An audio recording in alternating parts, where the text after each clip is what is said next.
اور پاکستان کی عوام جنہوں نے ڈیلیں کی نا، ان کے حالات آج آپ دیکھ لیں، وہ مری کے ایک ریسٹ ہاؤس سے باہر نہیں نکل سکتے، جو اپنے آپ کو بند کر کے بیٹھے ہوئے ہیں، پاکستان کی عوام کا سامنا نہیں کر سکتے، جنہیں خواب دکھا کر لندن سے لایا گیا، لندن پلان تیار ہوا کہ تمہیں ہم چوتھی بار وزیر اعظم بنائیں گے اور ایک ورلڈ ریکارڈ بنے گا، لیکن وہ ریکارڈ تو نہیں بن سکا۔ اور باؤ جی کو آج کل وہ چپ کا انہوں نے ایک خاموشی اختیار کی ہوئی ہے، اور ایک نیا ریکارڈ بنا رہے ہیں کہ وہ کتنی دیر خاموش رہتے ہیں، یہ ایک نیا ریکارڈ بن رہا ہے۔ تو طلعت حسین اور ان جیسے جو صحافی ہیں، جو وقت دیکھ کر اپنے قلم کی سپیڈ کو بدل لیں اور اپنی تحریر کے انداز کو بدل لیں، ہمیں سر ایسے صحافی نہیں چاہیے، اور نہ ہی ان کی یہ باتیں صرف کمپرومائزڈ کرنے کے لیے یہ بیربل اپنی تحریروں کو جو ہے وہ پاکستان کی عوام اور پاکستان کے لوگوں کے سامنے یہ باتیں کر رہے ہیں۔ عمران خان کبھی بھی سمجھوتا نہیں کرے گا۔ میرا خیال ہے کہ طلعت حسین صاحب عمران خان کی ٹویٹس کو صحیح طرح سے پڑھتے نہیں ہیں، اور وہ گفتگو جو علیمہ خان کر رہی ہیں ان کو بھی یہ دھیان سے جو ہے وہ سنتے نہیں ہیں، کیونکہ عمران خان کو ایک دفعہ نہیں متعدد دفعہ ڈیلز کی آفر ہوئی، اور وہ کیا کہہ رہے ہیں؟ وہ یہ کہہ رہے ہیں کہ بھائی جان ہماری بات کو مان لیں، اور کچھ لو اور کچھ دو کی بات ہو اور سمجھوتا کر لیں۔ ایک اور بیان، انیک ناجی صاحب بہت زیادہ انقلابی بنے، انہوں نے ساری عمر جو ہے وہ نون لیگ کی حمایت کی، لیکن اب وہ نون لیگ کی حمایت نہیں کر رہے۔ اس کی وجہ کیا بنی یہ انیک ناجی صاحب جو ہے وہ بہتر جان سکتے ہیں۔ وہ یہ کہتے ہیں کہ نون لیگ کے ساتھ میرا 34 سال کے قریب رشتہ رہا، میں سمجھتا رہا کہ یہ ملک کو سنبھال سکتے ہیں، لیکن ہر روز ایک نئی حماقت، نون لیگ کو کوئی ختم نہیں کر سکا، لیکن جو حال ان کے اپنے خاندان نے کیا وہ دیکھ کر دکھ ہوتا ہے۔ نہ آدمی ہنس سکتا ہے، نہ رو سکتا ہے۔ نواز شریف اب کسی سے ملنے کے قابل نہیں رہے، گھریلو ملازم خوش آمدید کر رہے ہیں، اور بیڑا غرق کر کے انہوں نے پوری جماعت کا رکھ دیا۔ جو لوگ جمہوریت کے راستے ناجی صاحب نہیں آتے نا، اور ہمیشہ گیٹ نمبر 4 کی طرف دیکھتے ہیں اور اپنی ذاتی پسند ناپسند کو اہمیت دیتے ہیں، یہ کوئی بادشاہی نظام تو نہیں ہے کہ جہاں پہ آپ کا خاندان میں ایک جائے گا، دوسرا آئے گا، اور دوسرے کے بعد تیسرے کی تیاری کی جائے گی۔ یہ جمہوریت ہے۔ اس ملک کے اندر ایک حکومت تھی، 5 وزیر اعظم آئے، لیکن حکومت ان کی نہیں گئی، اور لوگوں کے آنے جانے سے سسٹم نہیں گرا، بلکہ انہوں نے الیکشن کال کر دیے۔ جمہوریت کے اندر یہی کچھ ہوتا ہے، بادشاہی نظام میں یہ کچھ ہوتا ہے، جو آج ہمیں آپ 34 سال کا یہ جو پورا آپ نے جو آپ کا یارانہ تھا پاکستان مسلم لیگ نون کے ساتھ، اس کی آپ ہمیں کہانیاں سنا رہے ہیں۔ پھر میں آپ کو ایک خبر یہ بھی دوں، اور یہ پاکستان سے باہر وہ ہمارے تمام دوست جو یورپی یونین کو کور کرتے ہیں، اس کے ساتھ ساتھ کامن ویلتھ کی جو رپورٹس آ رہی ہیں، آنے والے وقت کے اندر یہ ایک بہت بڑا بوجھ بننے والی ہے یہ رپورٹس، اور ویسٹ نے کس انداز میں پاکستان کو کمپرومائز پوزیشن میں ہماری ڈیموکریسی کو لا کر کھڑا کر دیا۔ میں آپ کو نا پچھلے 2-3 دنوں سے یہ آپ کو مسلسل بتا رہا ہوں، اور میں پہلا وہ بندہ ہوں جس نے اس پر بات کی تھی کہ یہ سارا سلسلہ یوکرین جنگ سے اس کا آغاز ہوتا ہے۔ آپ کو یاد ہوگا کہ خان صاحب اپنی پبلک گیدرنگز کے اندر یہ کہتے تھے کہ مجھے سفیر کہتے ہیں کہ تم نے یوکرین کے حق میں بات کرنی ہے، روس کے خلاف بات نہیں کرنی۔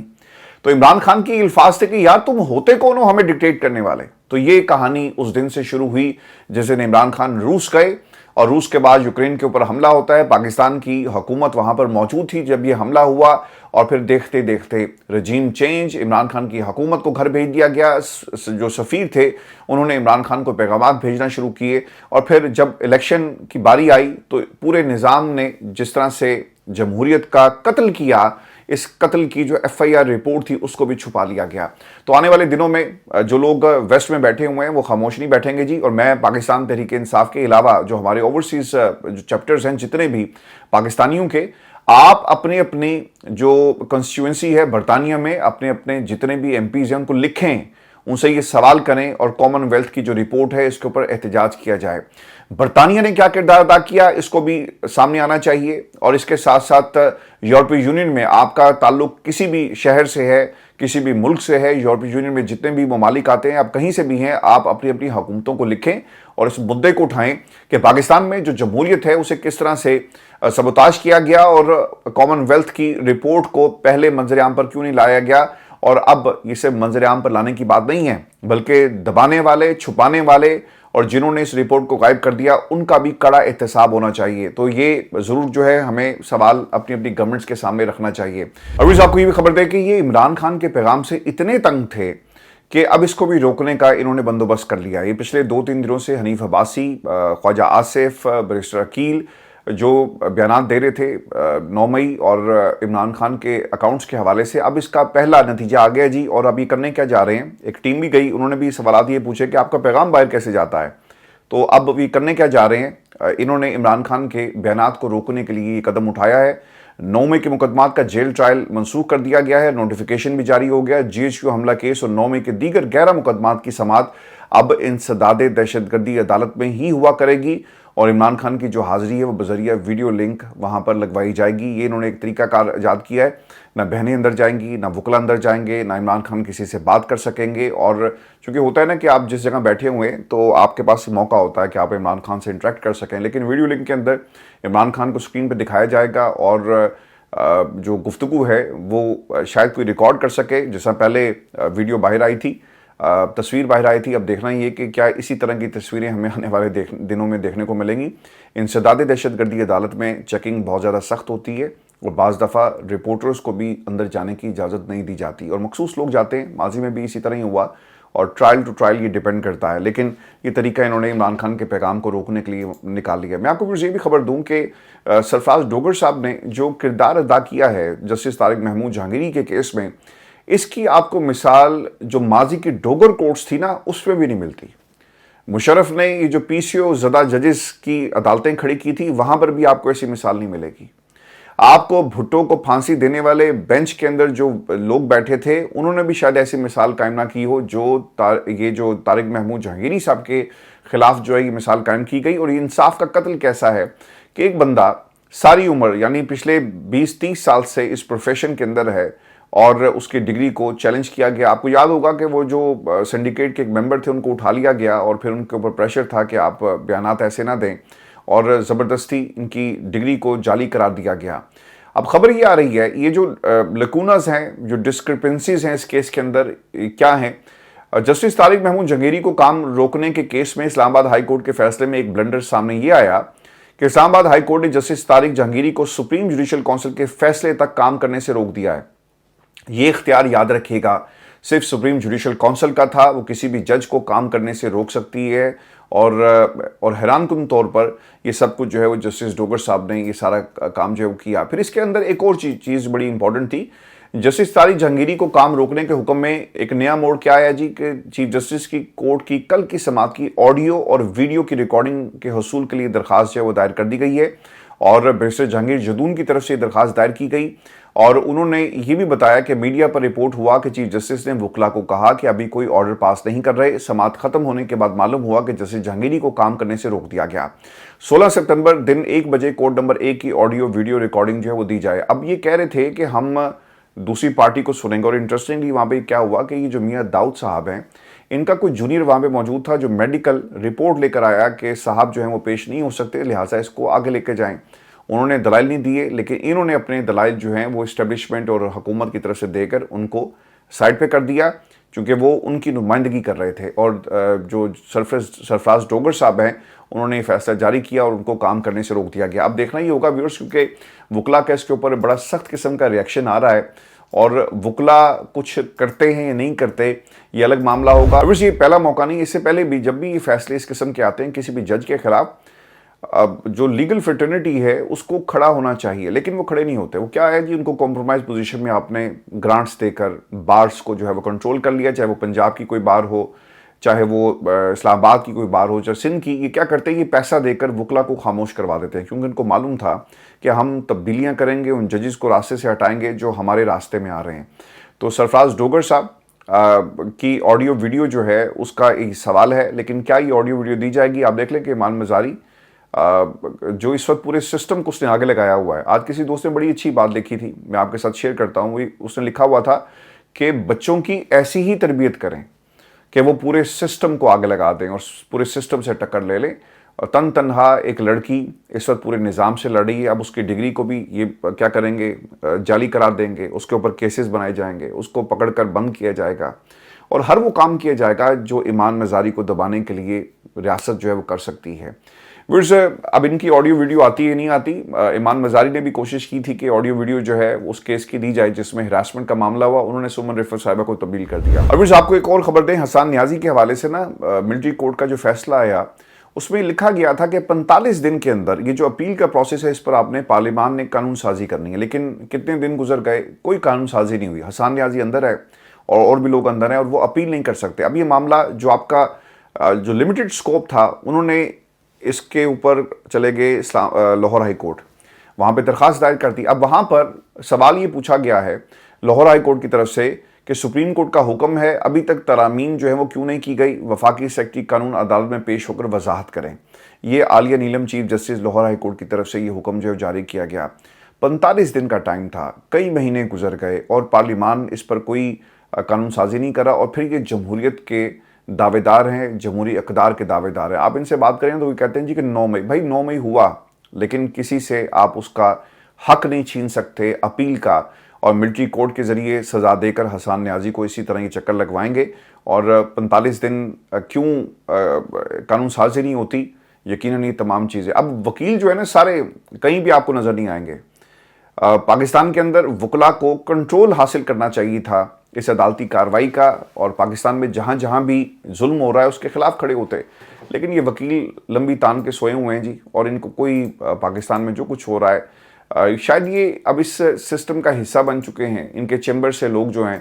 وہ نکلتے ہیں، ان کے چیمبرز میں ججز بھی آپ کو ان کے تعلقات نظر آئیں گے، تو یہ سارا تعلقات کا کھیل ہے، اس سے زیادہ کچھ نہیں۔ اب اسے ایک اور فیصلہ، یہ خبر کیا تھی کہ خدیجہ شاہ کے حوالے سے جج نے لکھا کہ وہ جائے وقوع پر موجود نہیں تھی، مگر وہ سوشل میڈیا پر فعال تھی۔ P T I worker social media پر ان کی پوسٹ اور ویڈیوز دیکھتے اور لائک کرتے تھے، اس لیے خدیجہ شاہ ان پر اثر رکھتی تھی، لہٰذا وہ مجرم ہیں۔ سرکاری گاڑی جلانے کے مقدمے میں خدیجہ شاہ کو سزا سنائی گئی۔ دیکھیں یہ تو جو بیسک پرنسپل ہے قانون کا، آپ نے اس کے خلاف جا کر یہ فیصلہ دیا، تو کیا یہ فیصلے جو ہیں اس طرح ٹکیں گے؟ کبھی بھی نہیں ٹکیں گے۔ اور آپ کو یہ بھی خبر دیں کہ رضوان رضی نامی ایک شخصیت ہیں جن کا تعلق لاہور سے ہے، یہ نیوز میں کام کر چکے ہیں، کامرس کے بیٹ کرتے رہے، اس کے ساتھ ساتھ بزنس ریکارڈر، CNBC پاکستان اور پھر مختلف اداروں میں انہوں نے کام کیا ہے۔ پاکستان مسلم نون کے بہت زیادہ قریب ہیں، یہ بھی ان کی قابلیت میں چیز شمار ہوتی ہے، اور ان کے لیے یہ بہت زیادہ بولتے ہیں، ترجمانی کرتے ہیں، کیونکہ سلسلہ شروع ہوا تھا سچ لکھنے بولنے، اور ظلم کے دور میں جو سچ کے ساتھ کھڑا ہوگا۔ تو رضوان رضی صاحب آج کل ان کی حکومت ہے، ان کے پیار کرنے والوں کی حکومت ہے، اور ان کے پیار کرنے والوں کی حکومت کے دور میں ان کے ساتھ یہ سلوک ہو رہا ہے۔ انہوں نے کیا کیا جی؟ انہوں نے سندھیوں کی تضحیک کی اور جو توہین امیز گفتگو کی، اسے اپنے ویلاگ میں شامل کر کے انہوں نے اپلوڈ کر دیا، اور بعد میں معافی بھی مانگی، اور اس کا سارا ذمہ جو ہے وہ NLE پر ڈال دیا کہ ہم ان کو بلاتے ہیں اور ہم انہیں ہاتھ صاف کرنے کے لیے یہاں پہ موقع دیتے ہیں۔ یہ الفاظ انہوں نے استعمال کیے، تو ان کی اس معافی کو قبول نہیں کیا گیا، انہیں نوکری سے ہاتھ دھونا پڑا، اور پھر ایک کمیٹی کے سامنے پیش ہوئے جہاں پر انہیں کھڑا کر کے ان سے سوال جواب ہوئے، اور نون لیگ کے جو دوست ہیں وہ یہ کہتے ہیں کہ ان کی بڑی جی توہین کی جا رہی ہے، وہ بڑا اثاثہ ہیں۔ سر اثاثہ تو ہوں گے، اور کیونکہ جو گالیوں کا کلچر ہے، جو یہ زبان استعمال کرتے ہیں، وہ ہم نے کبھی بھی کسی صحافی کی زبان سے آپ کو سوٹ ہی نہیں کرتا۔ آپ کو لاکھوں لوگ سنتے ہیں، آپ کو چلے لاکھوں نہیں، کچھ لوگ جو آپ کے اثر میں ہیں، آپ کی ان گالیوں کے اثر میں ہیں، جو آپ کو فالو کرتے ہیں اور آپ کو سمجھتے ہیں آپ کے بارے میں کہ آپ درست کام کر رہے ہیں، تو یہ جو الفاظ آپ نے استعمال کیا یہ کسی صحافی کو سوٹ نہیں کرتا۔ اب ان کے یوٹیوب چینل پر پابندی، میں تو یقیناً جی اس کے حق میں نہیں ہوں، ان کی غلطی ان کو سرکاری نوکری سے نکالنا ہے۔ یوٹیوب آپ کا ایک اپنا پرسنل ہے پلیٹ فارم، آپ اس کے اوپر مرضی شامل نہیں کر سکتے، لیکن اب خبر یہ آئی ہے کہ رضی صاحب سے مریم راضی ہیں، اور وہ کیسے راضی ہوئی؟ انہوں نے لکھا کہ اظہار یکجہتی کرتے ہوئے لکھا کہ رضی دادا نے اگر غیر مناسب جملہ کہا بھی تھا تو کھلے دل سے معافی مانگ کر اعلیٰ ظرفی اور اخلاق کا ثبوت دیا۔ رضی دادا کے معافی مانگنے کے بعد بھی ان کو نشانہ بنایا جانا انصاف اور تعصب کے زمرے میں آتا ہے، نا انصافی اور تعصب کے زمرے میں آتا ہے۔ یہ مریم نواز۔ دوستو میں اس کے اوپر زیادہ اور کچھ نہیں کہوں گا، جن کی چوائس ہی رضوان رضی دادا، جنہیں وہ دادا کہہ کر پکارتی ہیں، تو سب پیچھے رہ کے جاتا ہے۔ تو رضوان رضی صاحب نے غیر مناسب گفتگو کی، توہین امیز گفتگو سندھیوں کے حوالے سے کی، اور پھر دیکھیں اس میں جو سب سے خطرناک چیز یہ ہوئی نا کہ اس سے تعصب اور صوبائیت کی ایک آپ نے ایک نیا جو سلسلہ شروع کر دیا۔ لوگ پنجابیوں کو برا بھلا کہہ رہے ہیں، دوسری طرف سندھیوں کو برا بھلا جو ہے وہ کہا جا رہا ہے، پھر بلوچی آ جائیں گے اس کے اندر، پھر پختون آ جائیں گے۔ تو خدا کے لیے کوئی پاکستان کا خیال کریں اور اس طرح کے جملوں سے جو ہے وہ پرہیز کریں۔ یہ آپ کی سیاست نہیں ہے، یہ پاکستان کا معاملہ ہے۔ سندھ میں رہنے والے سندھی بھی پاکستانی ہیں، پنجاب میں رہنے والے پنجابی بھی پاکستانی ہیں، بلوچستان میں رہنے والے بلوچی بھی پاکستانی، بلکہ وہ سب سے زیادہ پاکستانی ہیں، چونکہ وہاں سے گیس نکلتی ہے اور ان لوگوں کو نہیں ملتی، وہاں سے معدنیات نکلتے ہیں تو اس کے فائدے ان لوگوں کو تک نہیں پہنچتے، تو وہ زیادہ پاکستانی ہے۔ اور جہاں تک پشتونوں کی بات ہے، پختونوں کی بات ہے، تو وہ بھی پاکستانی ہے۔ تو خدا کے لیے یہ تقسیم مت کریں۔ میں آپ کو کہا کرتا تھا نا کہ یہ سلطنت ہے ان کی اپنی اپنی، کسی کی سندھ کی سلطنت ہے، کسی کی پنجاب کی سلطنت ہے، اور ان میں بیٹھے ہوئے یہ بیربل جن کے حق میں اب مریم نواز جو ہیں وہ آ گئی ہیں۔ اور یہ صرف سیاست کے میدان میں نہیں ہے، بلکہ ہمارے ہر شعبے میں ہم پستی کی طرف جا رہے ہیں۔ اور ڈیٹنگ ریئلٹی شو لازوال عشق کے خلاف ایک بائیکاٹ کی ایک مہم ہوئی۔ مہم کیا جی، بائیکاٹ ہونا چاہیے، اس میں مہم کی کیا بات ہے؟ ہر پاکستانی کو اس کا بائیکاٹ کرنا چاہیے۔ بچوں کے کپڑے دیکھیں جو، اور جس طرح سے آپ یہ بے راہ روی کو پروموٹ کر رہے ہیں، فحاشی کو پروموٹ کر رہے ہیں، اس پہ کوئی کمپین نہیں ہے۔ یہ ہر مسلمان کے ایمان کا حصہ ہے کہ جہاں پر برائی دیکھو اس کو روکو۔ تو آج پاکستان میں لکھنے والوں نے بھی لکھا جی کہ ایک کمپین چل رہی ہے۔ سر کمپین کوئی نہیں ہے، یہ ہر شخص کو جو ہے اس پر آواز بلند کرنی چاہیے۔ پیمرا کی وضاحت آگی، وہ کہتے ہیں جی ساڈا ادھر کوئی تعلق نہیں ہے اور یہ یوٹیوب پہ چلے گا۔ اب سوال یہاں پہ یہ بنتا ہے کہ جن لوگوں کے یوٹیوب چینلز پاکستان میں بند کیے ہیں، وہاں پر آپ کے خلاف بات ہوگی تو آپ اسے بند کر دیں گے، آرڈرز بھی آئے اور آپ کی ایک ایجنسی جو ہے وہ حرکت میں آ جاتی ہے، لیکن جس سے آپ کا پورا معاشرہ تباہ ہو رہا ہے، آپ کی جو بنیاد ہے معاشرے کی وہ آپ نے اسے ملیا میٹ کر دیا، اس پر پی ٹی اے یا پھر ادارے کیوں حرکت میں نہیں آتے؟ اور پھر سب سے زیادہ جو نقصان ہوا ہے نا جی ہمارے علماء کرام کا، وہ کیوں خاموش ہیں؟ میں ہمیشہ یہ بات کرتا رہا کہ یہاں پر آپ کو کوئی بھی عالم جو ہے وہ لکس سٹائل ایوارڈ پر بولتا ہوا نظر نہیں آئے گا۔ جس قسم کی فحاشی ہمارے ڈراموں میں ہے، علماء کرام کیوں بات نہیں کرتے؟ ہم ایک دوسرے کے فرقوں کے پیچھے پڑ گئے کہ کون کس سے کتنا پیار کرتا ہے۔ ہم نے لوگوں کے ایمان تک کو پرکھنا شروع کر دیا، کون کافر ہے، یہ نعرے بلند کیے جاتے ہیں،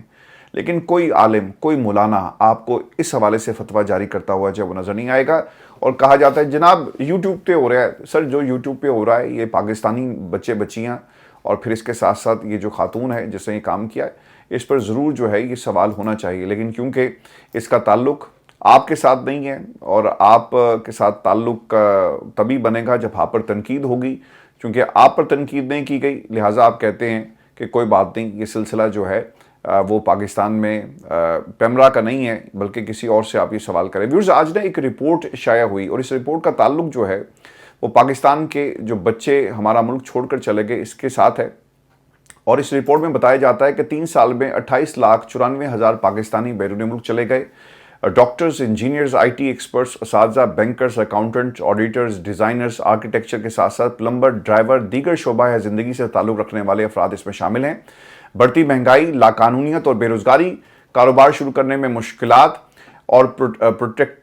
پروٹیکٹر کی فیس کی مد میں 26 ارب 62 کروڑ 48 لاکھ روپے کی بھاری رقم حکومت پاکستان کو ادا کر کے گئے۔ ایکسپریس نیوز کی خبر، محکمہ پروٹیکٹر اینڈ امیگریشن سے ملنے والے اعداد و شمار۔ پاکستان میں یہ صرف ایک گھر کی کہانی نہیں ہے جو 3-4 کروڑ لگا کر پرائیویٹ بچوں کو تعلیم دے کر ایک ڈاکٹر بناتے ہیں۔ آپ کو ہر گھر کی یہ کہانی ملے گی۔ بچے سر پریشان ہوتے ہیں، ڈپریشن میں جا رہے ہیں، ان کے پاس نوکریاں نہیں ہیں، اور وہ بچے